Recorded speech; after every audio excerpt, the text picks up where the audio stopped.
let's start with something fun. This is going to be something we could do on any shape or kind of gourd. And I'm going to pop the coiling through. And so we're going to base coat it. And you could do some of it black first and then paint around it, but I figured, it's red, that's the color I'm going to use for this project. You can use any color you want, but let's just base coat the whole thing, and then that way we can decide where we want it to be later. Again, I'm just using red acrylic paint, and if you want it to be real solid, you may want to do some gesso first. I don't mind if the red peeks through, but you may want to undercoat it. Red is one of the toughest colors to coat, and a lot of times if you want it solid, you do a light pink underneath, and if you want to wash, you just add a little bit of water to it. So I'm just using a big flat brush to base coat on. Nothing fancy. You could use some dye here instead. I like dyeing a lot. You could use some dye. We'll probably come back and do some stippling over the top just to give it that kind of natural looking, so it's not so stark in one tone. So I'll probably do at least 2 coats of red, and then pick some fun colors to cover it with, or stipple it with, I should say. So I'm just gonna go ahead and finish coloring this guy, and then we'll get his stippling on for you. So I'm going to sponge some colors on our gourd, and again, I'm not going to worry about the black yet. I'm just going to do the whole thing. And I picked some that I want to kind of do my design in. I want to do some metallic. I love just the reflection of the metallic, so I'm going to be using some copper metallic. This is by Faux Coilin. Again, just acrylic. And I'm going to be using a turquoise and a kind of that neutral color that we talk about using for the kind of straw color. So you can use any type that you want to sponge with. We have kind of the more natural looking, and then we kind of have more of the, let's call it craft sponge. So the first thing we want to do with this is wet them down and squeeze all of the water completely out. We want everything out because you don't want your paints to be watered down. I'm going to kind of do both of these so you can kind of see how they work. I'm going to start with the metallic because I figure that one we want to kind of cover up. You can use as many colors as you want, or if you use as little as 2, I would at least use 2 so you have the variation. Now, the biggest mistake that people make is just dipping it straight in, and then you get spots on whatever you're sponging. I like to take my paint and pull it out and then pounce my sponge in that. And you should always pounce it to see what you're getting. If you go right in and go, you're going to get globs like that. So that's the reason behind that. And you can see that. And as you can see, there's a little bit of water, but that's the reason that we wring out the water. If it's dribbling down your gourd, you've got way too much water in it. And I always start at the bottom of a gourd because that's the least place you're going to see it. And you don't have to have this solid. You should turn your gourd as you're working with it. You turn your sponge so that you're not getting the same design. Because if you go bop, bop, bop, you're getting the exact same design. So some are even show up even more so. So we want to be careful not to do that. So we're just gonna sponge this guy. And when it starts to get less paint, you want to reload. So we're going to reload real quick here. And you can see the designs that this one is doing, and I'll show you, we'll use the other sponge in just a minute when we do a different color. I'm gonna, you can see my design here, you can see it, we don't want that. I've got it all showing the same. When I kind of not have that, see, I'm as guilty doing it as anybody else. I always like the metallic look. The reason we're not going to do the black till afterwards, because you'd have to worry about bumping right up next to the black and cleaning it if this gets on it. It's just easier to do the whole thing and then get rid of or paint the black in and not have to worry about cleaning that up or keeping it clean while we're working on it. Okay, so we're going to use this other sponge now. Same thing, pull your paint out, and you can kind of see how I curl up my sponge. That way you don't get a flat line. I kind of curl that up as I'm holding it. And I don't want as much of this kind of turquoise color. You can see the difference.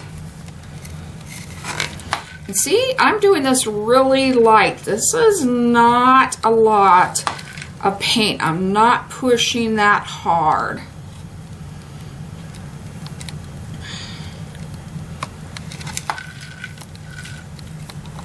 And remember that we want to turn it, move it around. And I only did have 2 coats of my red, and you could still see the gourd underneath, but the paint was smooth. And I used Bright Red by Apple Barrel for my red. I like more of the blue red than the orangey yellow red. That's just a personal opinion. You can use whatever you like. Okay, so we've got some light turquoise on that, and so I'm going to use, I think I'm going to go back to my natural sponge. I think that's my favorite. Make sure you wash them out right away. If you don't, your paint stays in them, as you can see by my orange. So a lot of times I just hop up, go straight to the sink and wash them out as soon as I possibly can. So we're going to go with the cocoa color this time. Okay, so we're going to pull that out, pounce into it with our craft, our natural sponge, I should say. Gotta get a hold of that slippery little sucker. And again, always starting at the bottom. This is even lighter. I'm not going to hit this one everywhere. I'm even going to do this one kind of less. And again, look how little paint I'm actually getting on it. So I want you to think about that when you're sponging or stippling. But I think it'll bring out the natural. And I slid a little bit there. If you do that, just take a clean edge and wipe it off and start again.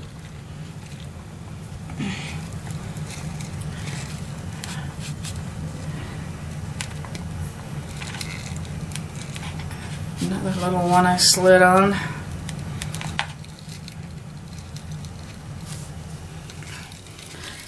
Okay, I think we are ready to go on our black. So what I'm going to do is kind of figure out, that looks like a good area to me where, yeah, I think that's a good area. So I'm going to give that just a couple minutes to dry and we'll start putting our design on. So with the charcoal pencil, I'm just going to kind of put an outline where I want to paint the black. And so there's no right or wrong. It's just how you think it should go. Just think about, again, we'll be working in rows, so you just need to imagine that. We can always adjust the black later, or we can just do half of a stitch. It's not a big deal at all. So once I have that on, I'm just going to come in with a flat brush, switch to a little bit smaller one here, and with my black acrylic paint, I am just going to start, and we don't want to keep this too straight, I think, because it's kind of supposed to be kind of broken through, so maybe make it look kind of broken, I guess would be the census on that. And I'm gonna take it down here, and I had a flat part, but I thought, no, it's supposed to be broken, so I don't want it so flat. And that across there on the bottom. I might even take it, and I gotta remember what's gonna show at the bottom down there when it sets, so have to kind of think about that. I might even take it just a little bit more right there. And I would probably do 2 coats, but if you wanted to do 1, it's not a big deal. It's up to you, what you like, what you think looks appealing to your eye. I have kind of a smooth line here, so I want to get rid of that a little bit. So I'm going to bring that just a tad. And then I'm just going to base coat this puppy in. Base coating means just solid paint. You want to just make sure you don't have any ridges. You want smooth paint.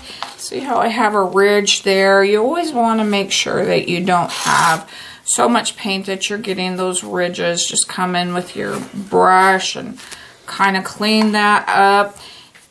And I may only need 1 coat. That's just going to be a personal opinion.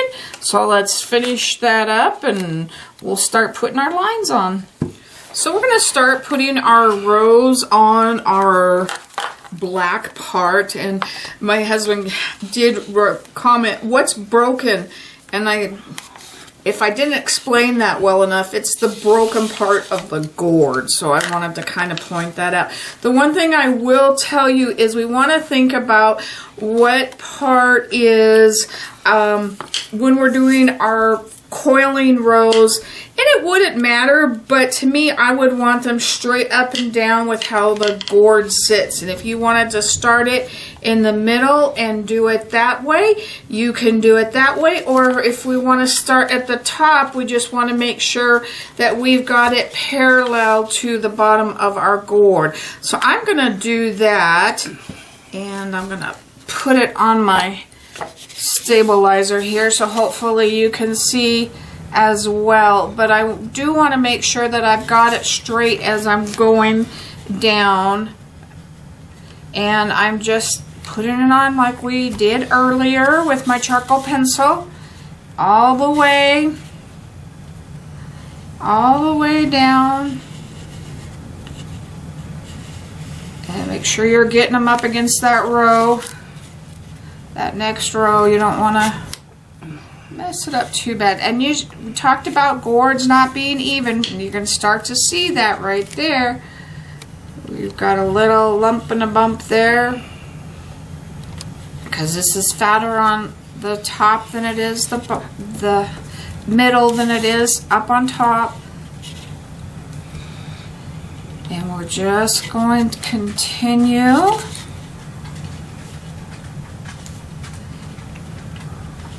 And I'm just going to put this all the way down on our gourd till we have it all done. Okay, so I have my lines on, and I wanted to show you how I kind of adjusted some of them. Remember how we had talked about some little spaces? You could either paint that little black part, or I just move this line up a little bit. So we'll take that line out, And this will just be a tad bit wider. Nobody will ever know. And then because of the curve of the tape and the curve of the gourd, I adjusted those down a little bit. And I had the same thing kind of happen down here where I ended this guy and he had a little bit down there. So we've kind of adjusted him. We've got everything ready. So let's talk about putting on a design. For this guy, I decided I'm going to do a couple of littler designs instead of one big one. And I'm going to be using my ruler and making it simple. If you don't have something like this, cut yourself a piece of paper. This is 1.5 centimeters, about the same width as my coiling roll, or whatever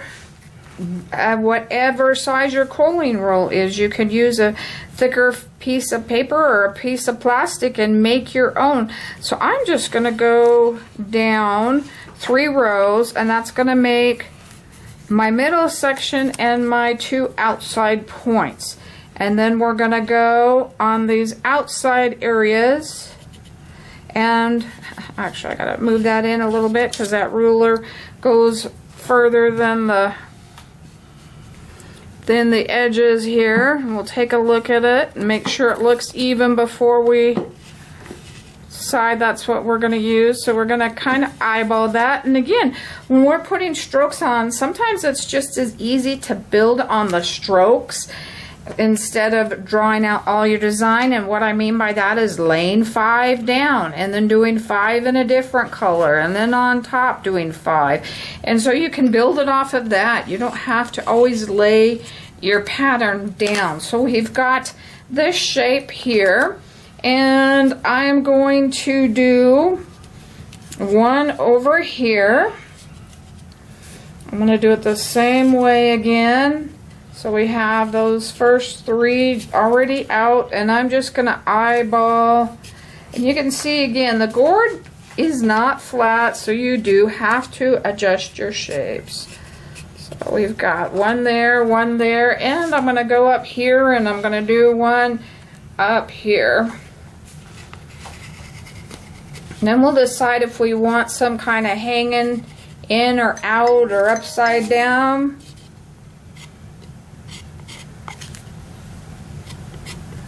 Or not, or if we just like those 3. Let's start with those 3. Then we'll just see if we want to add anything on it or not.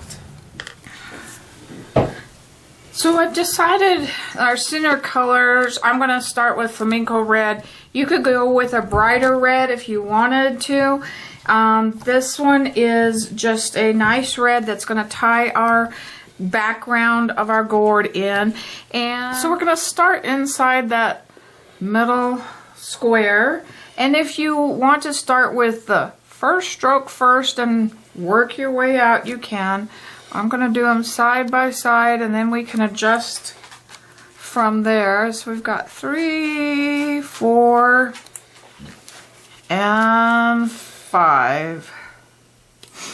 So let's go up and hit the sky next. And I've had to adjust the sky off and on a little bit because of the shape of the gourd there. We kind of got wider or skinnier or all of the above. I'm not quite sure. I'm going to adjust that top line up there because that one seems a little bit more narrow than this one. But remember how I talked about adjusting because of the gourd? This is something we have to do. And I've got these lines thicker this time than I normally would do them. And so we're going to go down here to our bottom one now. And again, we're going to put in 5. But don't be afraid to adjust it, move it around, play with it. Do what you need to do to make it fit right. You're laughing from the cameraman. Okay, so let's put some turquoise on. And I'm going to go with a darker turquoise than we used to stipple with. Again, just a tiny amount of paint. And last time I poured out way too much paint. Just dollop of paint, just a tiny bit. Okay, so let's figure out how we want to do this so our hands don't get into it. I think I'm going to still start over here. I'm going to start on the top one, and I'm going to go the same as this guy here.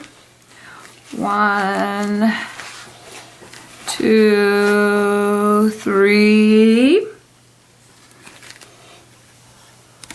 4, and I got that one too close. I really should get my Q-tip and remove him, but that's okay. He'll be okay. So now I'm gonna go on this one and might go backwards here. Do it, because we don't have anything set down yet, and that's kind of wide from that one, so I'm gonna wiggle him over there. 2, 3, 4, 5. Now we'll go this direction. 1, 2, 3, 4.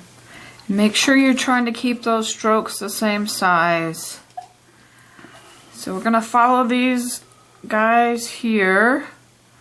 And you only need to do that when there's a design. You're fitting it within the same size. Otherwise they can be offset from each other. They don't need to be exactly the same. And if you've got 6 in here instead of 5, that's okay too, but it does, just as the width is the same, that's more important. So I'm just going to continue to do this on all 3 of the designs here. In this one I had adjusted a little bit, so we're gonna get him a little bit here, and I've got that area, and that's why we had kind of moved that up in the beginning. So I'm gonna play back and forth with him, kind of figure out how we kind of want him to go. And we've actually, I'm gonna put a little skinnier one in that one. So we do have 6 in that one, just so you can kind of see how to adjust it, how to do it.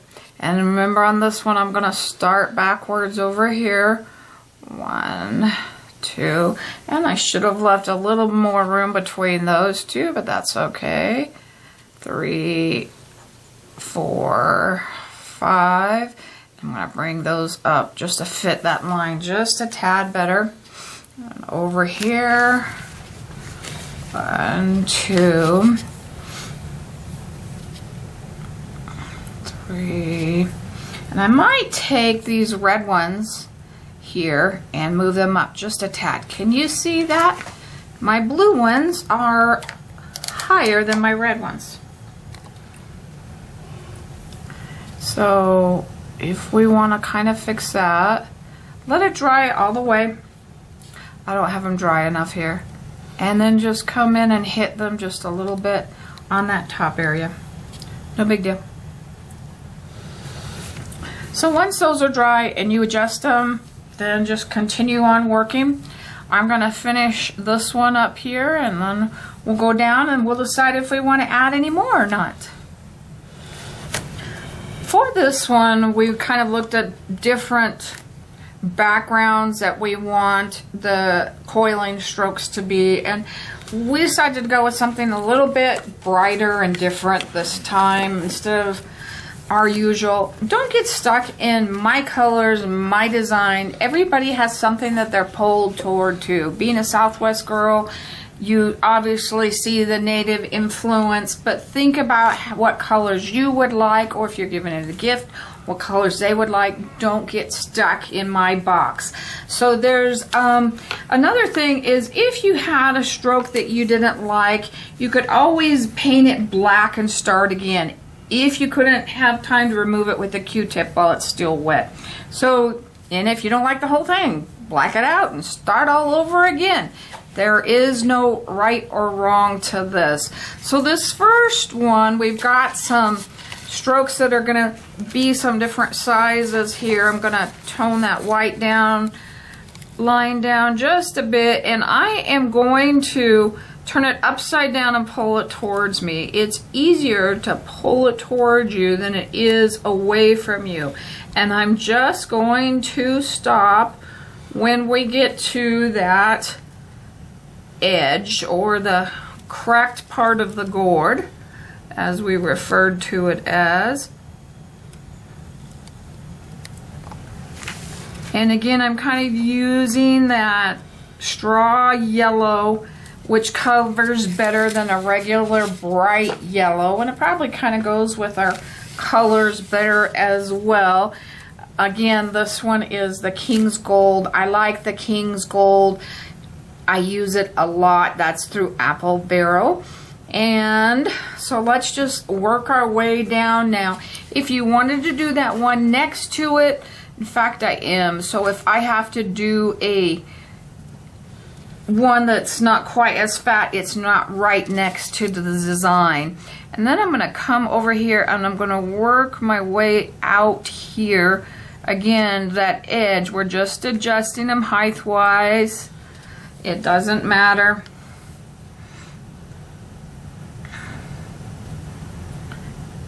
If you wanted to do a bright yellow, either do this yellow first or a real light yellow that covers really well, and then put the bright yellow on top.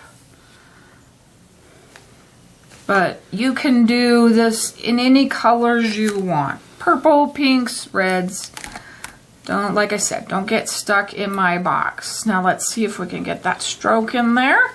And then we're gonna jump him and we're gonna go to this other side. Again, I'm gonna flip him over and get this guy in here.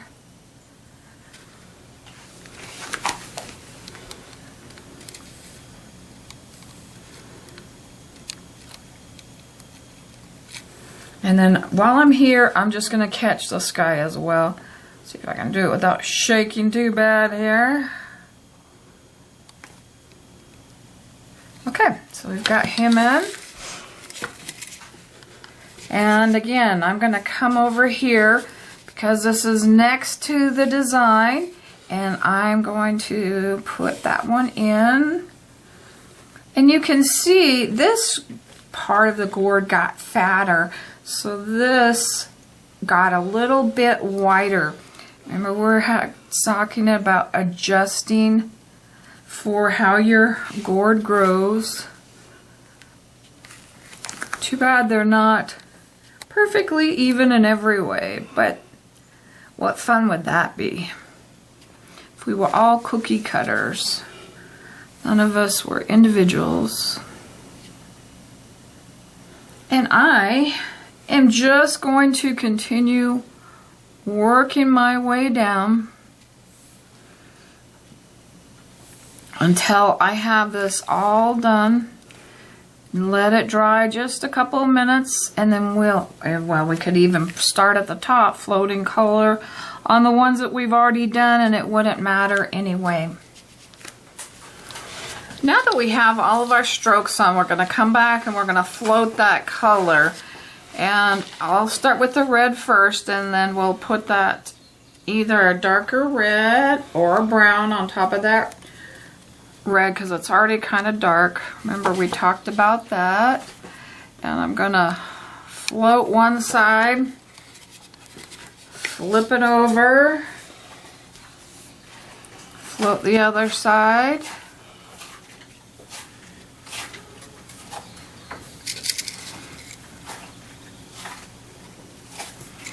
and then we're also gonna do around the edges in a little bit here to help it look like it's popping out, like it's been broken. So let's get the blue done. So again, we're going to use that kind of navy blue.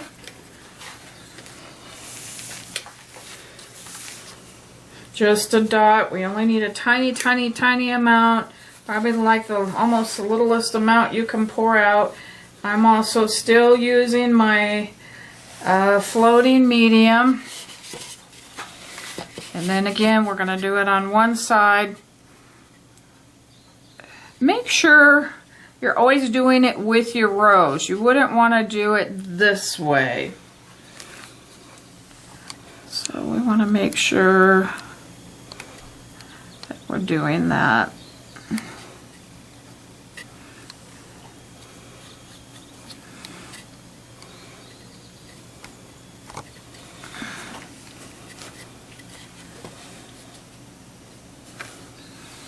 And once I get these done and floated on both sides, we're going to flip it over and we're going to start on our yellow. And again, I'm going to be using the brown for that. And so I'm going to go ahead and finish the blue, and then I'll talk to you on the other side. You can see how those are already starting to pop. So now let's come in, and I'm using the chestnut color again with our yellow. And we're going to do the same thing as we've been doing. I'm going to kind of shade just that top area. And we might come back and shade this whole thing because it would be underneath the gourd. I want it to look like it's popping out. So we'll probably go ahead and do that. So we're going to do, and you could either do it now or you could do it later. Either way, just do all the edges at one time or just do it as we're getting to the edges. Whatever is convenient for you. And I'm just going to bump up again right to that last color that we shaded. Bring it all the way across. And I think I will wait and hit that all at one time all around the edges. It gives that a little bit to dry so I can turn it and kind of go over the top of that. So I'm going to do both sides of our strokes right now on the whole coiled part, and then we'll come back and talk about the edges just a little bit more so you can see. Okay, so we've done that all the way both sides of our coil, and you can see it's really starting to pop our design forward and set our rows back with the color that we use. After consideration, I kind of thought I'm going to go with a darker brown around the outside edges to make it look like it's going in instead of that nutmeg. So not nutmeg, but what color was that? That was chestnut. So we're now going with like a burnt umber. You could even, depending on what your colors were, go with a black. Just blend it out really well. Use your floating medium, and we're going to do this all around the inside edge so it looks like it is inside. This will really set that off now. It'll make it really appear like this is inside this gourd and not outside. So I'm going to simply take that float, and I'm even going to go over the other colors as well, like this blue with that color. Now if I had just done the chestnut, I wouldn't have gone over it with that color. But see how that's starting to look like it's inside. You could even go a little bit wider with that float as well if you wanted to. So I'm going to finish going all the way around. So we're going to highlight the outside of this to make it look like this is on the outside and the coiling is on the inside. So to pop it out, we're going to use a lighter color. We're still floating, so if they call this highlighting, that's what we're referring to. I'm going to use a coral color. It doesn't matter what brand, it doesn't matter, just something that would highlight your red. And so we're going to float this around, and I did go up a brush size to a 3/4 angle. If you have a 3/4 or even an inch, you can do that. I just wanted to make it wider, and it doesn't matter If you don't, that's okay too, but I really wanted to put this on and have it a little bit wider than our little one. So you could use the same brush, just walk it out further so that it's blended out along the entire stroke. And we're just gonna walk this all the way around the gourd now, around our design I should say, and float that color, that highlight, and continue until I reach the other side. So we're going to make some cracked lines now, and if you want to kind of put some on out of the corners of where they're coming at, we may try to twist it to turn it. And one of the hardest things I struggle with an artist is not doing it evenly. And of course you can see I've got them pretty even. So let's try not to make them as even if possible. Maybe one like there. So what we're going to do is we're going to come in with our black paint and our liner. So to do the liner work, we're going to take our liner and we're going to have some water in it, and we're going to make it like ink consistency, and then we're going to roll that brush and pull it and roll it the same time, and that's how we want to load that brush up when we're doing our liner work. Real important because it kind of smooths off of everything in your brush. With your little pinky hanging on to your gourd, set it down, make sure you're dry, but that helps you control your strokes. And we're just gonna go between that red now and the inside coiling, and that's gonna help even more so with setting it forward and backwards. And then we'll put our cracks in. So we're just going to continue with this all the way around. So now we're going to put our little crack lines in, and we want them just real zigzaggedy, not even. One's longer, one shorter, it does not matter. Kind of going off into a fine tip though at the end. And we're just gonna do them here, there, and everywhere. And if you need, you know, to come back and put, like we talked about, not having them so even. And just try not to be consistent with them. This is one of the times we don't want to be consistent.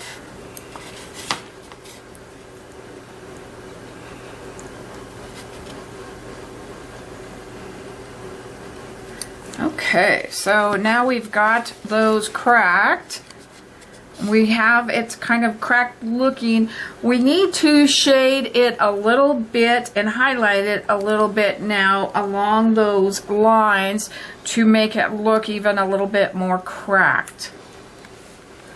So we're going to shade and highlight just like we did this part. We're going to use the same colors, our burnt umber and then our coral. Like on this piece, I see this on top and both of these underneath. So we're going to use our burnt umber right up against that line, and then we're going to end at a point so that it doesn't end abrupt or doesn't end with a what's the word I'm looking for? It's more blended out. And so if we start on that same side, we'd start at a point. You can also clean it up with the back part of your brush or a Q-tip and bring that wider as you get to the part near the gourd.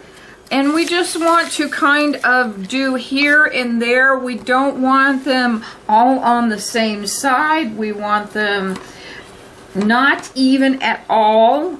So we're going to go here, there, and everywhere. So we're going to start most of these from the inside and pull them out till we get to that point, and that gives it the illusion of the crack even more so. And so I've got one there. I still kind of like this stain on the same side, but I've got two that direction. So I'm going to flip this one over and do it this direction.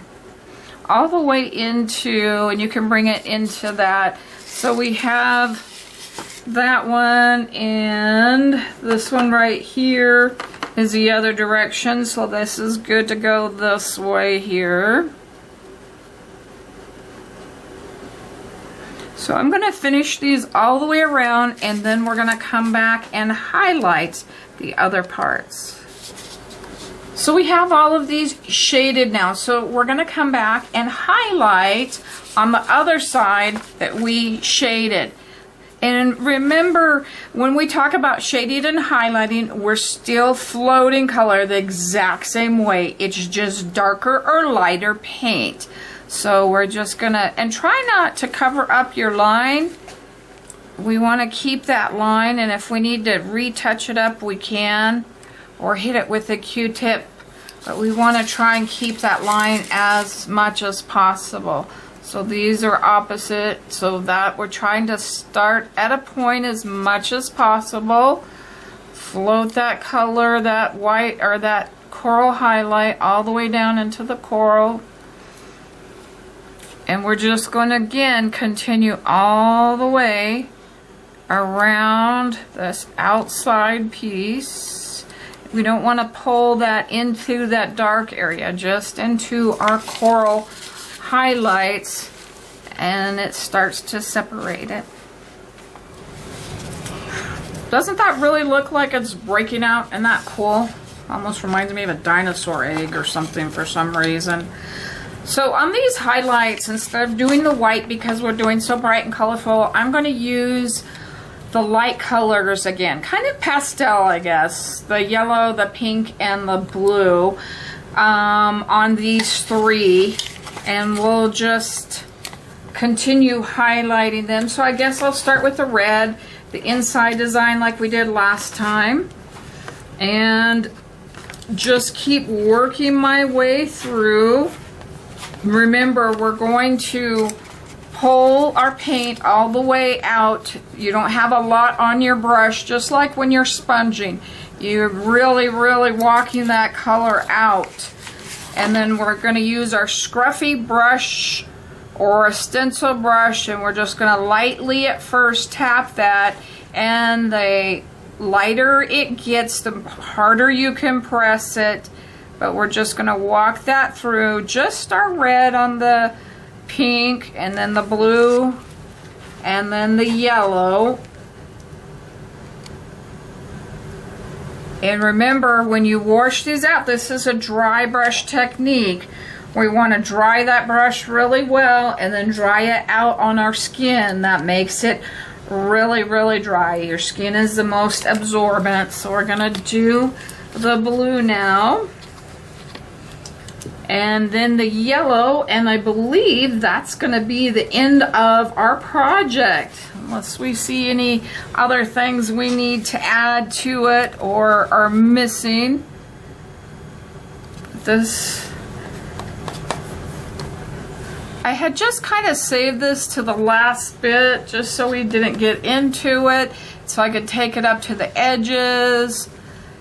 You could do the outside all the way first and then do the inside. You could do all of the inside, including the highlights first, and then move to the outside. It's totally up to you, the order that you decide works best for you. Just remember, when we're putting our highlights, you want to butt up to the other colors so you can't tell where it stopped or started. That's real important.